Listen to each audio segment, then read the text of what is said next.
घर की पहली रोटी गोमाता को दे। कहते हैं गैया मैया को रोटी देने से बच्चों के विवाह में देरी नहीं होती। ये तो शास्त्र सम्मित बात है। गौ माता को चंदिया देने की बात बताएगी। हरा चारा दीजिए। लाल किताब है, ग्रंथ है ज्योतिष का, लाल किताब, रेड बुक। ज्योतिषी लोग इसको बहुत यूज करते हैं। उसमें भी वर्णन है कि गौमाता को हरा चारा देने से पितृदोष समाप्त हो। यदि जन्म पत्री में किसी ने आयु कम बता दी है तो वर्ष में एक तिथि आती है, उसका नाम अहोई अष्टमी। नाम सुना होगा आपने, अहोई अष्टमी। अहोई अष्टमी को लेकर लिख लें आप कागज पर। मैं दो बातें बोल रहा हूं। एक तो जिस नारी को संतान नहीं है, पूरी दुनिया में एक सरोवर, एक कुंड ऐसा है जहां पति पत्नी दोनों स्नान करते हैं, वो गोवर्धन के पास में राधा कुंड है।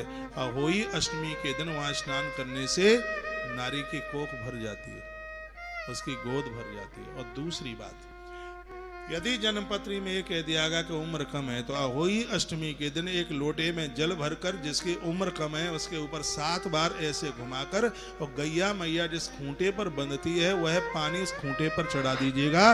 गैया मैया उसके अकाल मृत्यु का हरण कर लेगी। इतना बड़ा प्रभाव गौ माता का। और जितनी भी ये बातें सब शास्त्र सम्मित हैं, अपनी तरफ से बनावटी कुछ भी नहीं। गौ माता वह पूरी अलाय बलाय अपने ऊपर ले लेती है।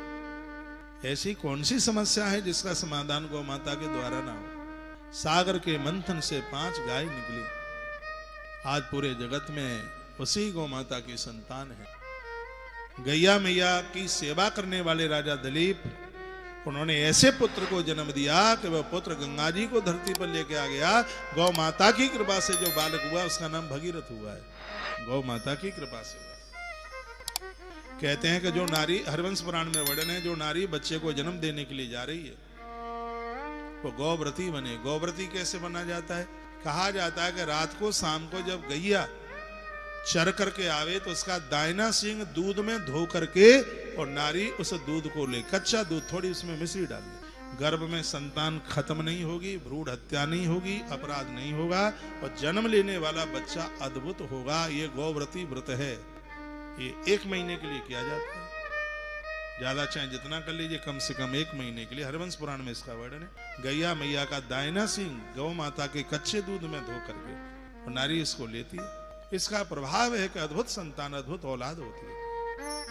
ये प्रमाणित बात है। लेकिन करे को बात तो ये, आप कहेंगे कहां करें गैया, कहां मिलेगी? हम बुलाते हैं ना, आ जाओ तुलसी तपोवन गौशाला वृंदावन। कई हजारों की संख्या में गौ माता है।